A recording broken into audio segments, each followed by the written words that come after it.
오늘도 우리 2부 예배 오신 여러분 삶 속의 가정 위에 하나님이 예비하신 행복과 기쁨이 가득하기를 주의 이름으로 축복합니다.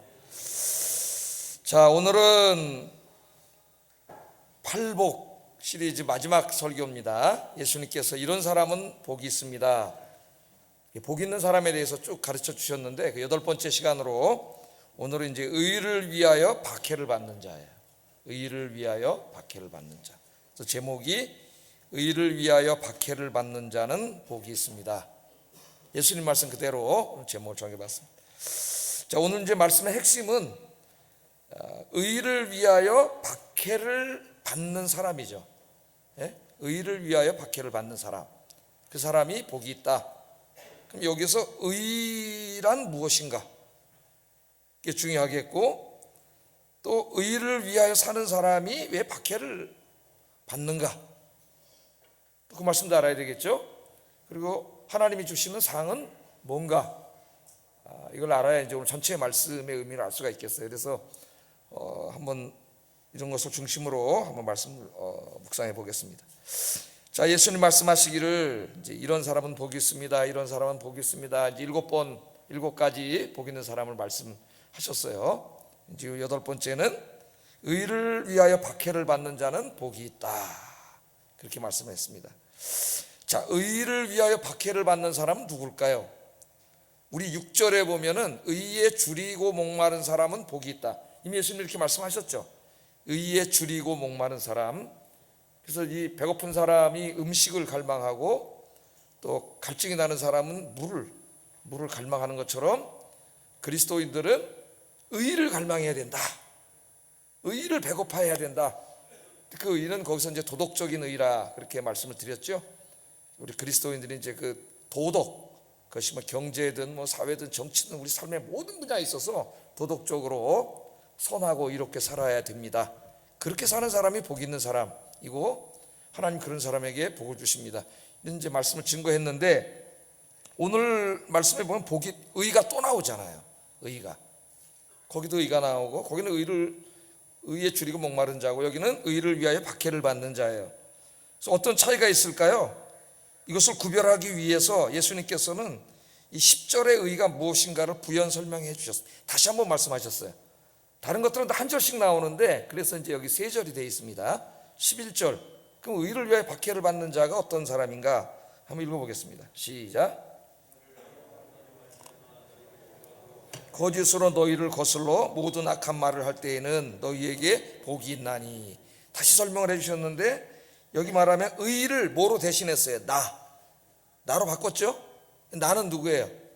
예수님이시죠. 예수님. 그러니까 여기에 10절의 의는 도덕적인 의에서 말했던 도덕적인 의가 아니라 예수님 자신임을 말할 수가 있는데, 의를 위해 박해를 받는다는 것은 다시 좀 부연해서 설명하면 예수님으로 말미암아, 그런 말이죠. 예수님 때문에. 그래서 나로 말미암아 너희를 욕하고 박해하고 거짓으로 너희를 거슬러 모든 악한 말을 할 때 복이 있다. 이제 우리를 주어로 해서 말하면은, 내가 예수님으로 말미암아 욕을 먹고 박해를 받고 또 거짓으로 거슬러 모든 악한 말을 듣고 그런 거죠. 그렇게 할 때에 복이 있다, 그렇게 말합니다. 이것은 박해를 받고 욕을 먹고 조롱을 받고 이러는데 저주가 있다, 그렇게 말씀을 하세요. 복이 있다고 예수님께서 그렇게 말씀을 하십니다. 우리는 흔히 어떤 말씀에 익숙해 있어요? 예수 믿고 복 받으세요 그러면 돈 많이 벌고 건강하고 이 세상에 사는 일들이 잘 되고 그런 거잖아요. 예? 예수 믿으면 하나님 그런 복을 주십니다. 그런 복에 우리가 익숙해져 있는데, 오늘 말씀을 보면은 예수님으로 말미암아 돈 많이 버는 게 아니라 예수님으로 말미암아 박해를 받는 것에 대해서 말씀을 합니다. 그러니까 우리가 현대 교회에서 듣는 메시지하고는 조금 너무 좀 다른 메시지예요. 현대교회 강단에서 예수 잘 믿으면 복 받습니다, 돈 많이 법니다, 건강합니다, 이 세상 일이 잘 됩니다, 할렐루야 그러면 그냥 아멘 그러는데, 오늘 예수님 그렇게 설교하지 않고 예수님 나 때문에 욕먹고 박해받고 악한 말을 듣고 조롱당하고 모욕당하고 이런 데 복이 있다 그래요. 우리 그러잖아요. 우리 교회에 뭐 어떤 집사님이 계신데 집에 한번 놀러 가봤더니 새 집, 큰 집에 이사 가셔가지고 막 새 거 그냥 싹 가전제품 다 새 걸로 바꾸고 막 그러면 아유 복 받았네요. 그렇게 말하잖아요.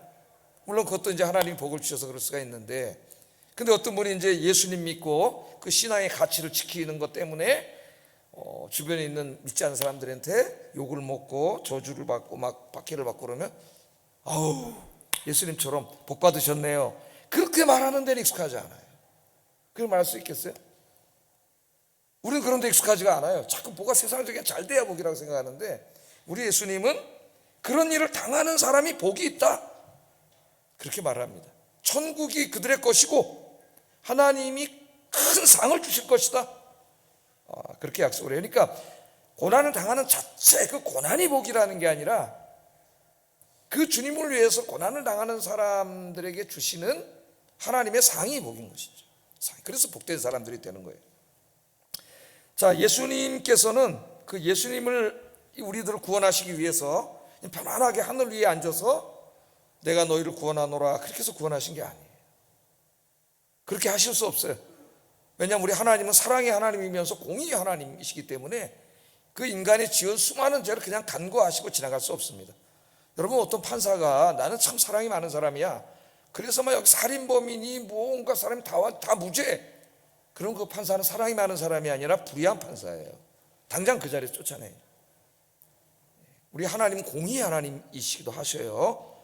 그래서 하늘에서 내가 너희 죄를 용서하노라가 아니라 하나님이신 그분이, 성자 하나님께서 인간의 몸을 입고 친히 이 땅에 오셔서 우리의 모든 죄를 다 짊어지시고 십자가에서 우리가 당할 고난과 고통을 대신 다 그 형벌을 받으시고 그렇게 죽으신 거죠. 죄값을 치르신 거예요. 그래서 우리를 죄사해 주시고 구원해 주신 것이죠. 주님이 고난을 다 치르셨습니다. 근데 예수님은 이제 그 제자들에게 말씀하시기를 뭐라고 말씀하셨냐면은, 이제 자신이 고난을 받고 이제 그 구원을 이루실 텐데, 예수님만이 아니라 예수님을 믿는 사람들 역시 세상으로부터 미움을 받고 박해를 받게 될 것이라고 말씀을 하셔요. 이 말씀을 여러 번 가르치셨습니다.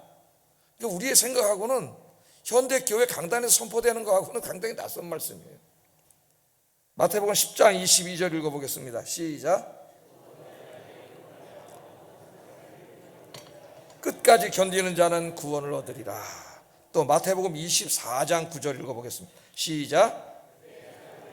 환난에 넘겨주겠으며 너희를 죽이리니 너희가 내 이름 때문에 모든 민족에게 미움을 받으리라. 이렇게 말씀하셨죠.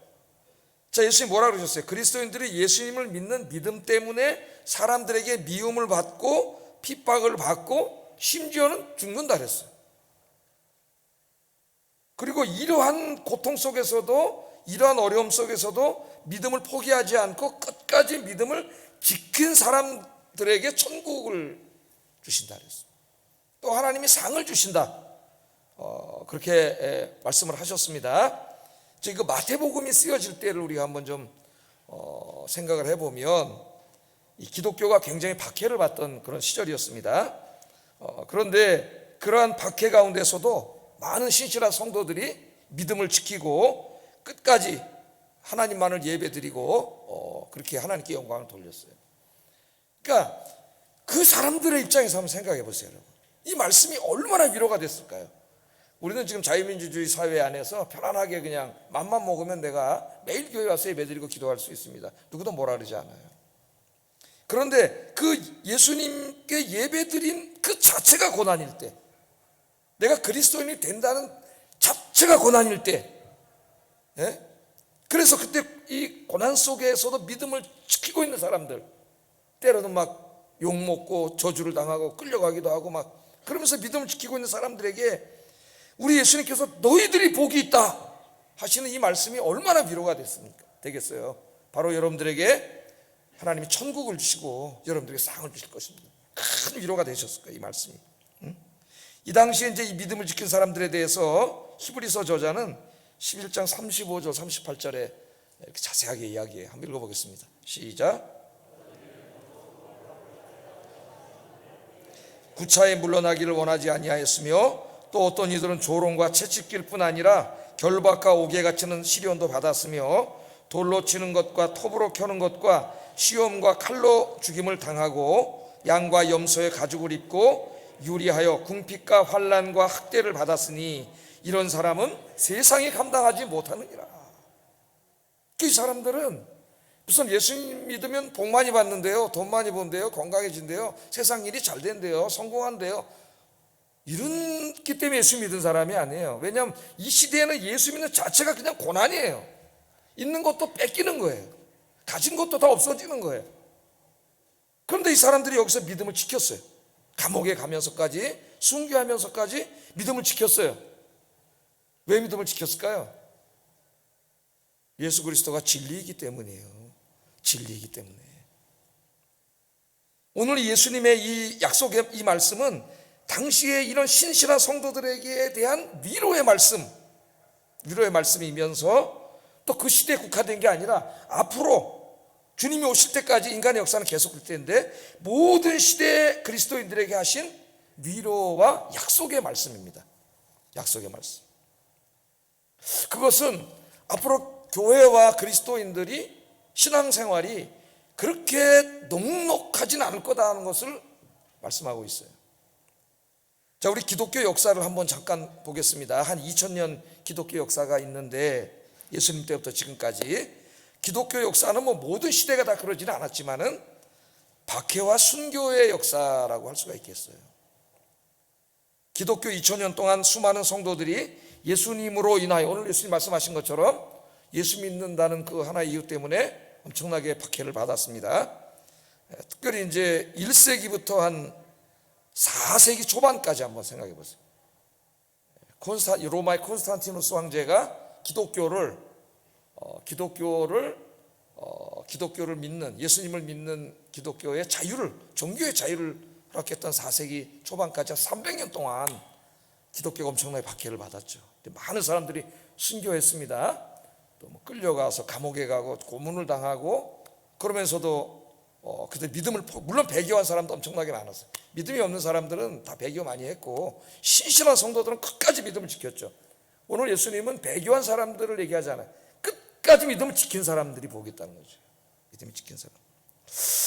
자, 왜 이렇게 기독교가 미움을 받고 박해를 받았는가? 그것은 기독교가 믿고 선포하는 복음의 진리 때문입니다. 그 복음의 진리가 세상의 거짓과 충돌하기 때문이에요.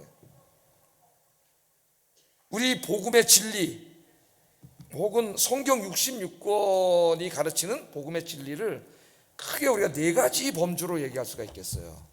4가지. 여러분 잘 아셔야 돼요. 창조, 타락, 하나님이 창조하신 선한 세상, 타락은 인간의 죄로 말미암아 이제 이렇게 다 타락시킨 세상이죠. 그래서 오늘 죽음이 있고 죄가 있고 병이 있고 고통이 있고 이런 세상이에요. 그 다음에 구속, 그 불쌍한 인간을 구원하기 위해서 2000년 전에 예수님이 오셨고 또 앞으로 오실 것이라고 하는 이 구속. 그 다음에 새 창조, 죄로 오염되고 파괴되니 우주와 지구와 이 세상을 하나님 다 새롭게 창조해서 여러분의 언어로, 친밀한 언어로 말하면 천국을 만들 것이다. 하나님 나라를 만들 것이다. 요한계시록 언어로 하면 새하늘과 새 땅을 만들 것이다. 하나님 4가지가 복음의 진리입니다. 진리의 핵심이에요. 자, 그러니까 모든 사람은 세상을 객관적으로 보지 않아요. 모든 사람은 세상을 바라볼 때 자기만의 세상을 바라보는 독특한 방식이 있습니다. 그걸 제가 안경을 끼고 바라본다 그랬고, 철학에서는 세계관이라 그래요. 세계관. 세계를 바라보는 방식. 그러니까 이 세상을 있는 그대로 객관적으로 바라볼 수 있는 분은 하나님 한 분밖에 없어요. 모든 인간은 자기의 편견을 가지고 세상을 바라보게 됩니다. 그걸 이제 우리가 세계관이라고 하고 안경이라고 할 수 있는데, 쉽게 설명하면 안경이죠. 이렇게 노란 안경을 끼고 보면 다 어떻게 보여요? 세상이 다 노랗게 보이죠. 노랗게. 빨간 안경을 끼고 보면 다 빨갛게 보여요. 근데 문제는 자기가 안경을 끼고 있다는 사실을 모르는 거예요. 그러니까 빨간 안경 낀 사람한테 세상이 어떻습니까? 그러면 빨갛습니다. 아니, 세상이 뭐가 빨개요? 이렇게 하얀데 무슨 말씀을 하세요? 얼굴이 시뻘개져서. 세상은 빨갛죠. 왜? 그 사람 잘못이 아니에요. 빨간 안경 끼웠기 때문에 빨갛게 보여요. 다 모든 것들이. 문제는 자기가 빨간 안경 끼고 있다는 거 몰라. 그래서 그것을 벗어야 돼요. 벗고 성경이라고 하는 하나님의 진리의 말씀에 안경을 끼고 세상을 바라봐야 세상을 있는 그대로 볼 수 있고 진리를 깨달을 수가 있어요. 진리를. 예? 자, 여러분 한번 생각해 보세요. 기독교는 아까 제가 창조라 그랬는데 유일하신 창조주 하나님을 믿습니다. 아멘입니까? 우리 신명기에서 가르치죠. 나 여호와는 유일하신 하나님이다. 유일하신 창조주 하나님을 믿어요. 이 세상의 참신은 하나님 한 분밖에 없습니다. 나머지 영적인 존재들이 있어요. 하나님이 창조하신 천사들, 우리 육을 갖지 않은 영적인 존재들이고, 그 중에 타락한 천사들이 악한 영들이에요. 사탄, 우리말로 귀신이라고도 번역을 하고 악한 영들이 있어요. 그러나 참 신은 하나님 한 분밖에 없어요. 그래서 그리스도인들은 로마 시대에 모든 로마인들이 믿던 신들을 다 우상으로 간주했습니다. 우상으로. 네? 로마 사회는 어떤 사회예요? 다실론 사회예요. 신이 굉장히 많은 사회죠. 네? 그런데 이것을 기독교인들이 다 우상이라고 해요. 우상.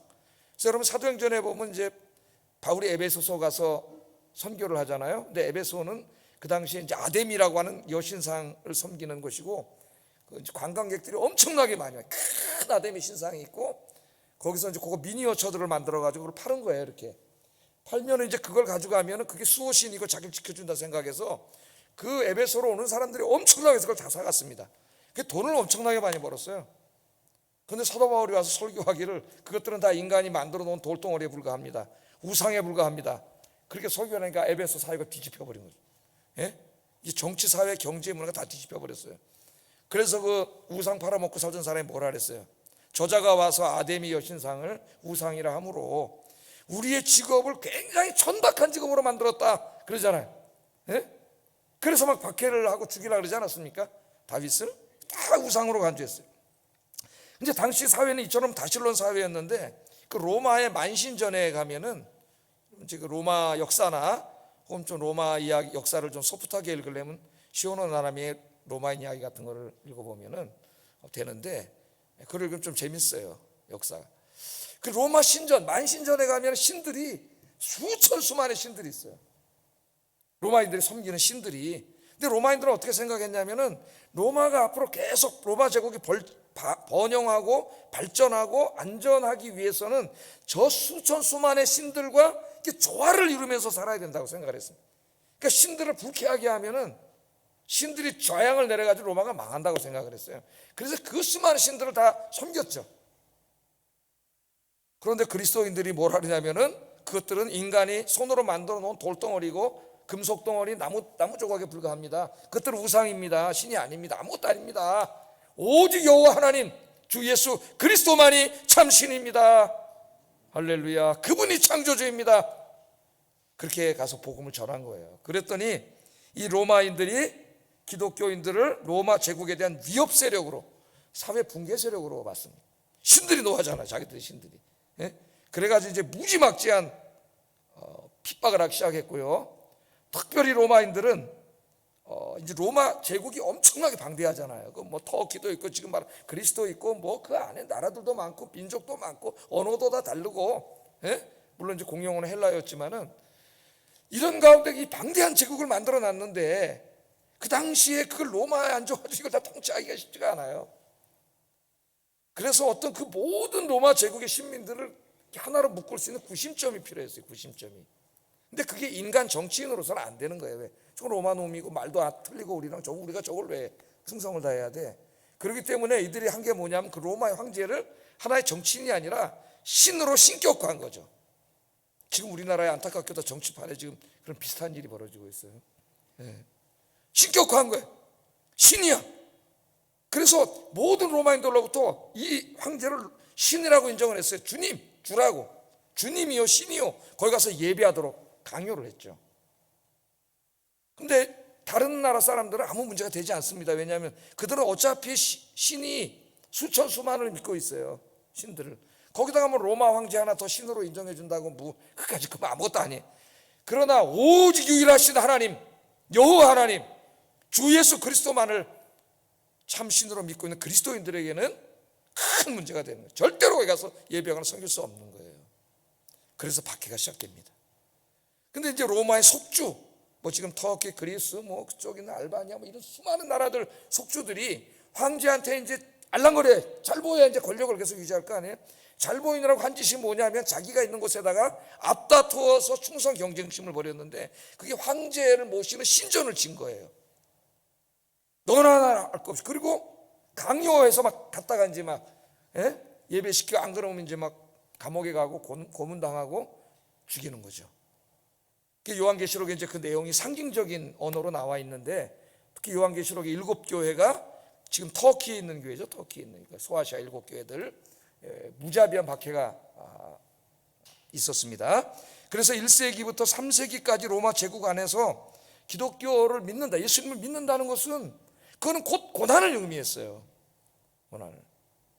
근데 말이죠, 그 1세기 3세기에 이제 그 교회 그 복음 전도에 대해 학문적인 연구를 한 책을 읽어보면 참 놀라운 일이 벌어지는데, 우리가 생각하기에는 저 예수님 믿는 사람들이 저렇게 잡혀가서 감옥에서 죽잖아요, 예수님 때문에. 그럼 저 사람들이 생각하기를, 야, 저들이 믿는 신이 왜 안 구해 줄까? 다 이렇게 죽게 내버릴까? 이렇게 생각해서 예수를 안 믿을 것 같은데, 거꾸로 순교하는 걸 보고 엄청나게 많은 사람들이 회심하고 돌아왔다는 거예요. 예수 믿게 됐다는 거예요. 예수 믿으면 돈 많이 버는 게 아니라 죽는 걸 보고. 왜 그랬을까요, 여러분? 예수 그리스도가 하나님이 아니라면, 저분이 진리가 아니라면 저들이 목숨을 바칠 수 없다. 저들이 예수님을 위해 죽는 걸 보면 예수님은 참 하나님이요 진리임이 틀림없다. 그렇게 생각하고 많은 사람들이 기독교를 믿게 돼요. 놀라운 일 아닙니까, 여러분? 그리스도인들인 여러분들이 안 믿는 세상이나 가정에 돌아가서 기독교의 가치를 지키고 말씀대로 살면 오히려 그 사람은 반감을 일으킬 것 같은데, 순간적으로 그럴지 몰라도 생각해요. 저렇게 하는 걸 보니까 정말 예수님이 하나님이시구나, 구원자이시구나. 여러분들이 그 사랑하는 사람을 전도하려면 더욱더 주님의 이 복음의 진리에 충실하게 순종해야 됩니다. 타협하지 말고. 그렇게 사시기를 주의 이름으로 축복합니다. 또 이 유대 그리스도인들, 이 예수님의 12제자를 비롯해서 맨 처음에 기독교는 유대 사회에서 일어났잖아요. 유대인들에게도 엄청나게 핍박을 받았잖아요. 예수님이 뭐라 그랬어요? 요한복음 14장 6절에 한번 읽어보겠습니다. 시작. 아버지께로 올 자가 없느니라. 내가 곧 길이요 진리다, 생명이다. 나로 말미암지 않고는 아버지께로 갈 자가 없다. 그렇게 얘기했지만은 유대인들은 믿지 않았습니다. 예수님이 하는 일을 가만히 보니까 자기들이 그려놓은 신학적 틀에 맞지 않는 메시아예요.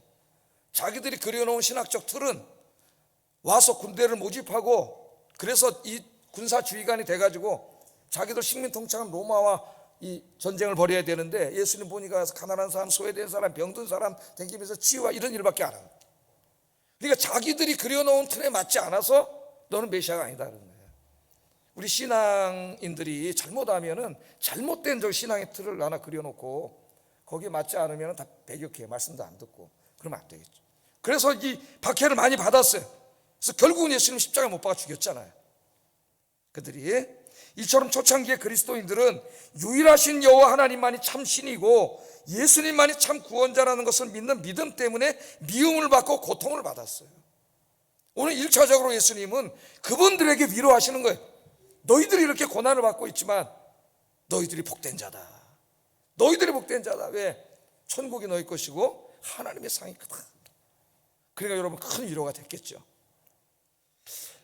오늘 우리가 이제 21세기에 살고 있습니다. 특별히 우리는 자유민주주의 국가에서 살기 때문에 종교의 자유가 있고요. 그 누구도 공적으로 기독교인이라고 해서 박해할 수 없습니다.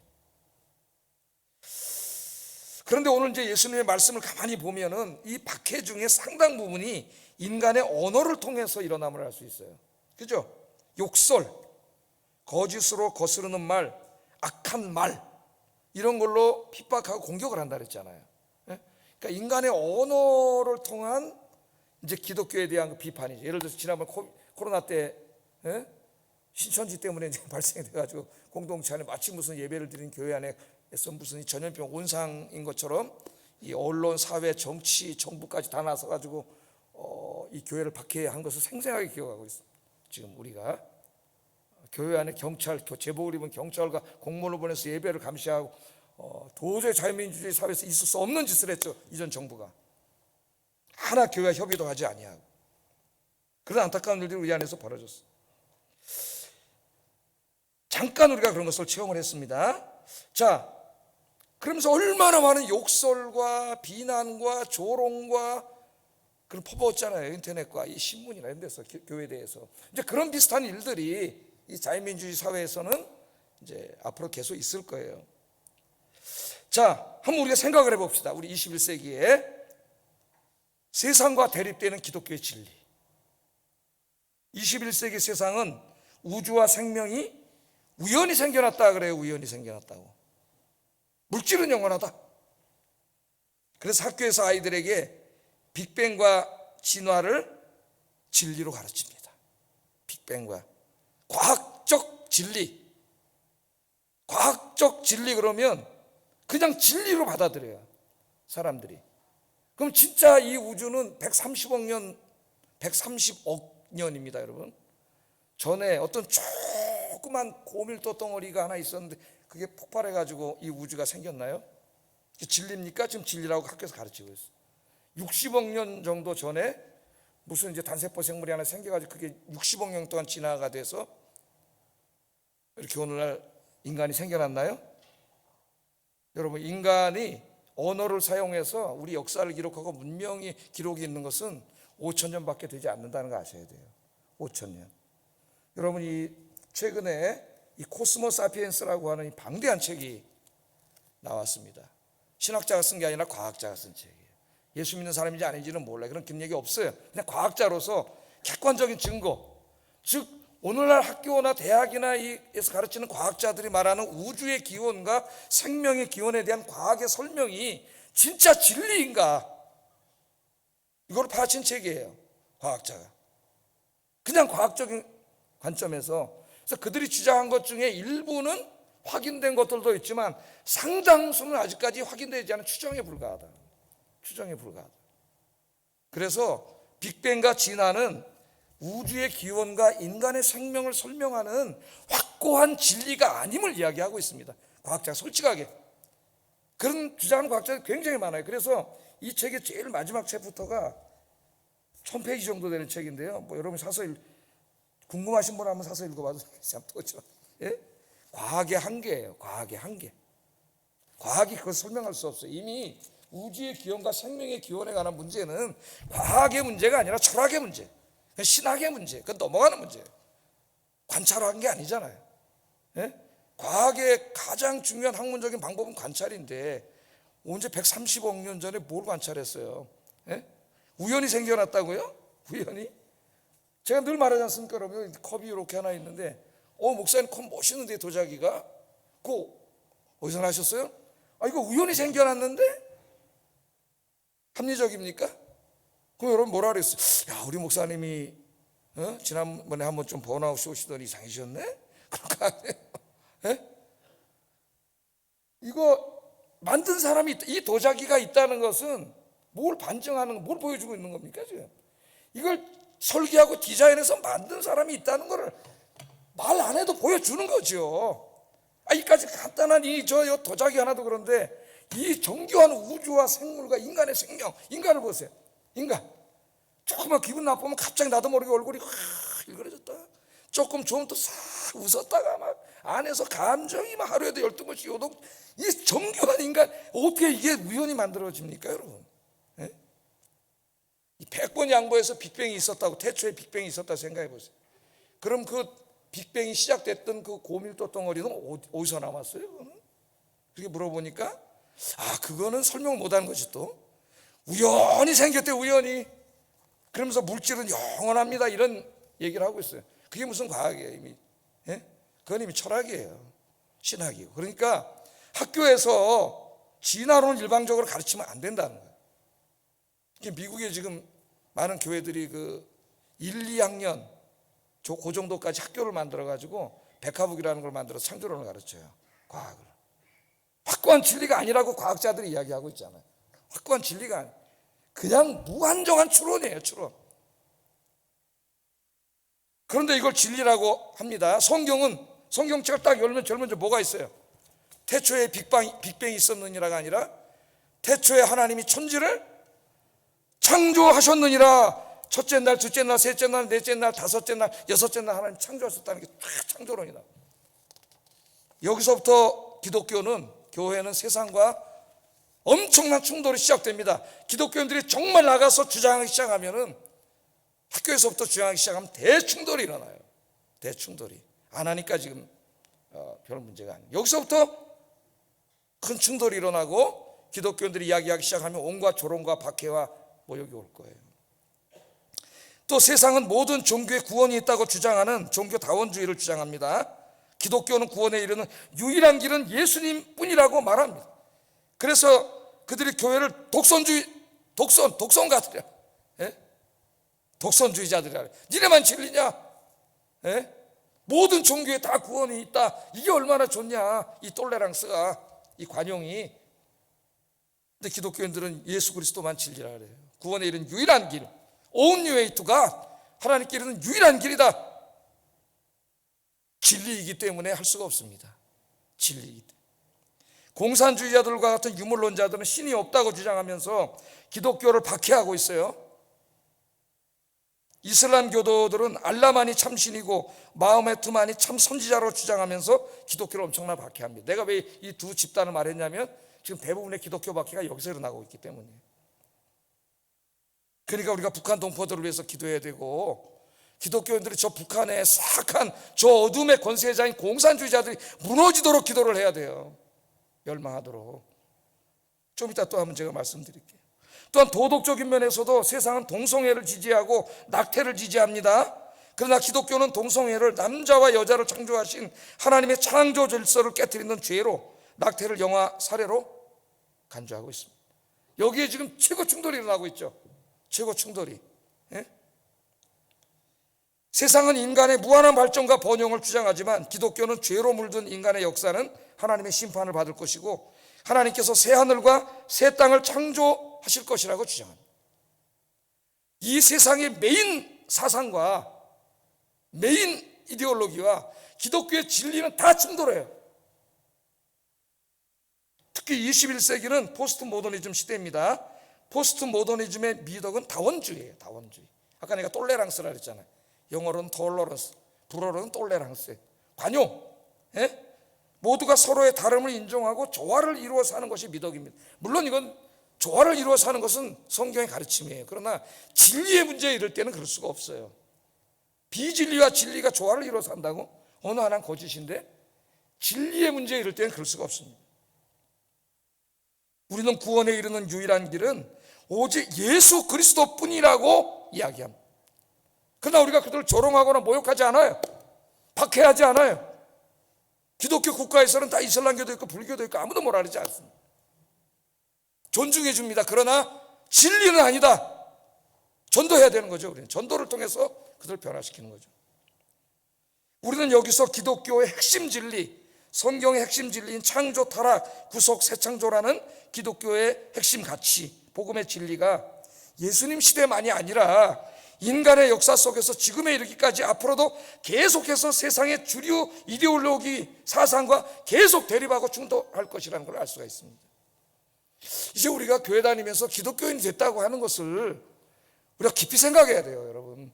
예수 믿고 돈 많이 벌어야지. 이제 이런 좀 미신적인 생각은 이제 떨쳐버려야 됩니다. 이 유치한 생각은.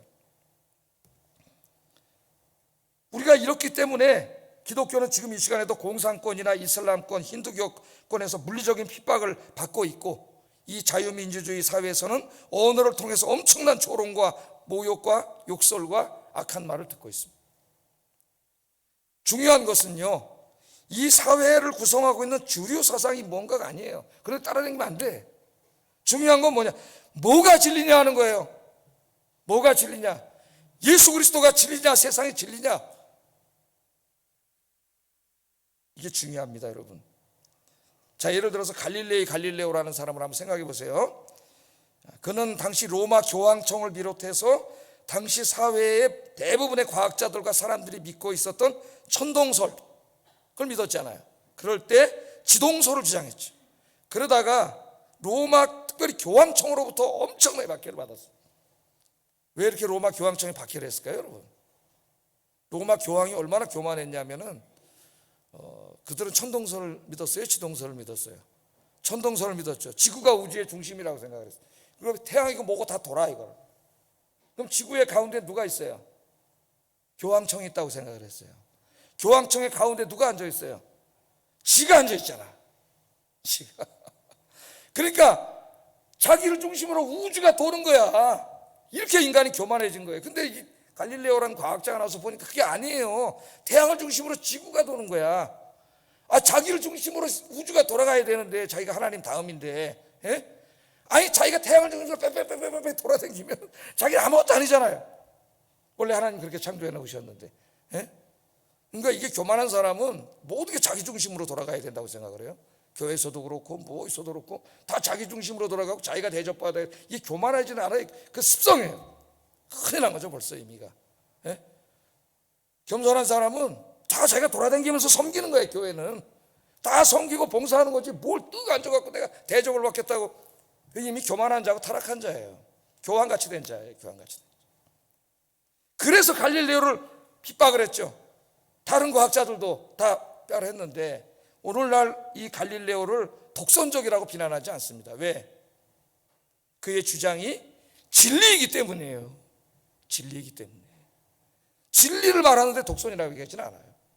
여러 가지 상대적인 것들 중에서 하나일 뿐인 것을 고집하면 독선일 수가 있지만 진리는 유일한 거예요. 자, 정리해 봅시다. 우리는 유일하신 여호와 하나님만이 참신이라는 것을 믿습니다. 아멘입니까? 그 하나님이 온 우주와 만물과 인간을 창조하셨다는 것을 믿습니다. 최초의 인간이 타락하여 이 세상에 죄와 죽음과 질병과 고통이 발생하게 되었다는 것을 믿습니다. 예수님이 하나님의 아들 메시아이며 이 모든 죄와 죽음과 고통으로부터 인간을 구원하는 하나님의 아들임을 믿습니다. 또 때가 되면 구원을 완성하기 위해 다시 찾아오실 것을 믿습니다. 때가 되면 우리 예수님께서 재림하셔서 모든 악을 심판하시고 죄로 오염되고 파괴된 인간과 우주 만물을 회복하여 하나님 나라를 이룰 것을 믿습니다. 자신이 죄인임을 인정하고 회개하고 예수님을 믿은 사람들은 구원을 받아 하나님 나라에서 영원한 지복을 받으며 누리며 살게 될 것이고, 회개하지 않는 사람들은 이 축복에 참여하지 못하고 죄값을 받게 될 것이라는 것을 믿습니다. 이것이 성경 66권의 메시지예요. 기독교의 복음의 핵심이에요. 핵심. 그러나 안타깝게도 세상 사람들은 이 진리를 알지 못해요. 왜냐하면 어둠의 권세자인 사탄이 그들의 지혜와 총명을 어둡게 만들어놨기 때문에 진리이신 주님을 보지 못하는 거예요. 어둠 속에 있는데 그 어둠을 진리라고 생각을 하는 거예요. 그럼 얼마나 안타깝습니까, 여러분? 여전히 빅뱅과 진화를 말하고 유실론과 무실론, 유물론과 무실론을 말하고 종교다원주의를 말하고 동성애를 말하고 낙태를 말합니다. 그리스도인들의 사명이 뭐냐? 이런 세상 속에서 복음의 진리를 지키고, 누가 지켜요? 여러분이 지켜야지. 사람들에게 가서 이 진리를 이야기하십니까? 이야기 안 하고 있어요. 이야기하고 그 진리를 자기의 삶으로 살아내야 되는 거예요. 그게 신앙생활이에요, 여러분. 그게 신앙생활. 주류 사회로부터 어떠한 조롱과 악한 말과 욕설을 듣더라도, 물리적인 핍박을 받더라도 이 진리를 선포해야 되고 진리대로 살아야 됩니다. 이렇게 살면서 지금 박해당하는 사람이 지금 이 시간에 한 선교단체 보고에 의하면 2억만 명이라 그래요. 2억, 지도를 한번 보세요. 2억만 명. 저 붉은색으로 짙어질수록 핍박의 강도가 심한 나라인데, 저기 보면은 제일 심한 나라가 우리나라잖아요. 전 세계에서 기독교를 제일 박해하는 자들이 대한민국 사람이라는 걸 아셔야 돼요. 우리가 민족적으로 회개해야 됩니다. 북한 공산주의자들이에요. 최고 박해자들. 이렇게 지금 많은 사람들이 박해를 받아요. 저들은 예수 믿으면 무슨 복 받고 돈 벌고 뭐 잘 되고 그래서 예수 믿는 게 아니에요. 예수 믿는 자체가 고난이라는 걸 알고 있어요. 근데 왜 저들이 저렇게 고난을 당하면서 예수를 믿을까요? 돈 때문이라면 당장 다 떠나갔겠지. 돈 때문에 예수 믿습니까? 우리가 왜 교회 와서 이 시간에 이렇게 예배를 드리죠? 예수 그리스도가 참된 구원자요 진리이기 때문에 이 자리에 나와 계신 줄 믿습니다. 돈 때문이라면 바깥에 나가서 지금 장사하고 돈 벌면 돈 더 많이 벌어요. 예? 진리이기 때문에 온 거예요. 진리이기 때문에 환난과 핍박이 와도 우리가 주 예수 그리스도의 믿음을 포기하지 않는 거예요. 끝까지 견디는 거예요. 그 믿음을 지키고 견디는 자는 복이 있다. 그러니까 우리보다 훨씬 더 복된 분들입니다. 그분들이 그 어려운 가운데서 믿음을 지키고 있는데 주님 나라가 임할 때에 큰 상을 받을 거예요. 그분들이. 우리는 하나님이 너무 좋은 환경을 주셨는데도 신앙생활을 제대로 하지 않아요. 그럴 때 얼마나 많은지 몰라요. 잠깐 오면 하나님 앞에 큰 상을 받는 자와 그렇지 못한 자가 나뉘어질 거예요. 여러분, 예수 믿는 사람들이 믿음을 지키다 이런 박해를 받잖아요. 그런데 만일 우리의 삶이 이 생으로 끝이라면은 이 그리스도인들은 세상에서 제일 불쌍한 사람이라고 바울이 얘기했죠. 만일 부활이 없고 영생이 없고 천국이 없다면 제일 불쌍한 사람들이 그리스도인. 세상 사람들은 그냥 노세 젊어서 노세 그러면서 화무 11홍이요 달도 차면 기운이라 이러면서 놀고 있는데 이 시간에도 여러분 이렇게 교회 와서 예배드리고 봉사하고 전도하고 진리를 위해서 고난을 당하고 조롱을 당하고 욕을 먹고 이 세상이 다라면 제일 불쌍한 사람이지. 그러나 이 세상이 다가 아니라 내세가 있어요. 우리 주님이 준비하신 천국 하나님 나라가 있는 줄로 믿습니다. 이 세상에서는 100살도 안 되는 짧은 삶이지만 영원한 세상이 있어. 그 영원한 세상에서 주님을 위해 끝까지 고난 속에 믿음을 지킨 사람들은 하나님이 그 천국에서 살게 하실 뿐만 아니라 큰 상을 주신다. 그렇게 말씀을 하셨습니다. 여러분들이 그런 분들이 되기를 주의 이름으로 축복합니다. 또한 그리스도인들은 자발적인 고난도 당해요. 제가 스스로. 그것은 무엇입니까? 주님과 복음을 위해서, 교회를 위해서 헌신하고 수고하는 거예요. 그게 자발적인 고난이에요. 하나님이 다 갚아주신다고 로마서 8장에 현재의 고난은 장차 우리에게 올 영광과 좋게 비교할 수 없느니라. 믿음의 사람은 하나님 주실 상을 바라보지만 믿음이 없는 사람은 땅만 바라보고 살아요. 그러니까 땅만 보고 사는 거예요. 이 세상만 보고 사는 거예요. 어리석은 자들이죠. 어리석은 자들. 자, 두 가지 천국과 선지자의 상을 주신다 그랬는데 천국은 우리 이미 공부했죠. 천국이 저희 것이니라 할 때 그것은 종말론적으로 하나님 나라에 우리가 영원히 사는 것을 의미하기도 하지만 그게 궁극적인 약속이지만 현재 여기서 살아가는 동안 하나님께서 우리를 주권적으로 통치하심. 그러니까 여러분 이 고난과 역경을 당하고 어려움을 당하고 그럴 때 우리가 낭망하지 않도록 하나님께서 우리 가운데 오셔서 기쁨과 평강을 주시는 거예요. 그래서 바울과 실라는 감옥에 갇혀가지고 매 맞고 그냥 쇳덩어리다 채워가지고 이러고 있는데 거기서 모래 찬송을 부르잖아요. 인간이 그렇게 할 수 있습니까? 못해요. 하나님이 찾아오셨기 때문에 그렇게 할 수 있는 거예요. 할렐루야. 그래서 예수 믿는 사람들은 이 세상이라는 이 안에서 그 힘든 가운데서도 신앙으로 인하여 주님을 인하여 기쁨과 평강이 넘치게 되고 또 상을 주신다 그랬어요. 근데 어떤 상을 주시냐 하면 선지자들이 받는 상을 주신다 그랬어요. 선지자도 박해를 받았느니라 그러잖아요. 그러니까 하나님 주시는 상 중에서 제일 큰 상이 선지자들이 받는 상인데 이미 내가 주님 때문에 그런 고난을 받고 있다면은 나는 선지자의 반열에 들어간 거죠. 선지자의. 그 상이 뭘까?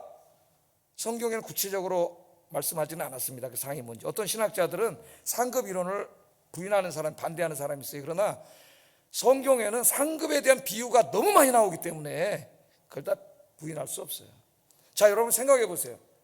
어떤 사람은 평생 동안 주님을 섬기고 수고와 땀을 흘리고 믿음을 지키느라 고난을 당하고 그렇게 평생을 살았고 어떤 사람은 그냥 신앙생활을 그냥 대충 하면서 살았는데 하나님 앞에 섰을 때 대우가 똑같다? 그럼 나는 하나님 불공평한 하나님을 생각해요. 상급이 있어요. 그러나 그 상급이 옛날에 어떤 사람들이 목매한 사람들이 얘기하듯이 뭐 저 천국에다 무슨 뭐 아파트 한 채를 주고 그런 게 아니에요.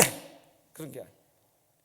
비유로 말씀했는데, 사도 바울이 이걸 비유로 이제 말씀했는데, 이 땅에 있는 어떤 뭐 그런 게 아니기 때문에 비유로 말씀했는데, 디모데후서 4장 7절 8절 한번 읽어보겠습니다. 시작.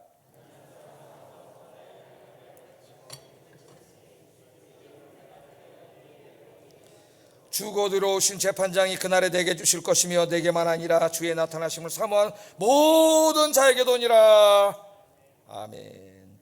그래서 여기는 뭐냐면 면류관은 누가 주는 거예요? 이 시대에도 고대 올림픽이 있었죠. 2년마다 한 번씩 열리는 것도 있었고 4년마다 한 번씩 고대 올림픽이 있었는데, 그 올림픽에 나가서 최고의 명예는 뭐냐면 우승을 해가지고 면류관을 쓰는 거죠. 그 면류관 뭐 아무것도 아니죠. 면류관을 씌워주면 그게 어때요? 우승을 해서 탁 씌워주면은 그 많은 관중들이 박수를 치고 막 난리가 나잖아요.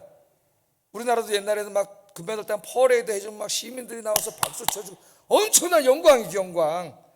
아마 이렇게 끝까지 믿음을 지키고 신앙의 가치를 지킨 사람들은 이제 하나님 나라가 이 땅에 이루어졌을 때 수많은 성도들 앞에 그 영광이 드러나서 모든 천군 천사와 성도들이 영광이 있다고 생각해요. 저는 구원은 부족한 게 없습니다.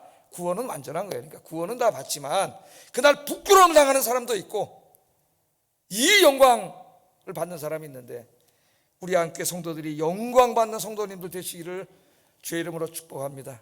지금부터 이제 주님 앞에 갈 때까지 그렇게 주님 때문에 고난도 각오하고 역경도 각오하고 또 수고하고 헌신하고 살아가시는 여러분 되기를 주의 이름으로 축복합니다. 기도하겠습니다. 말씀을 생각하면서 화면을 보시면서 기도하겠습니다. 사랑하신 아버지, 감사합니다.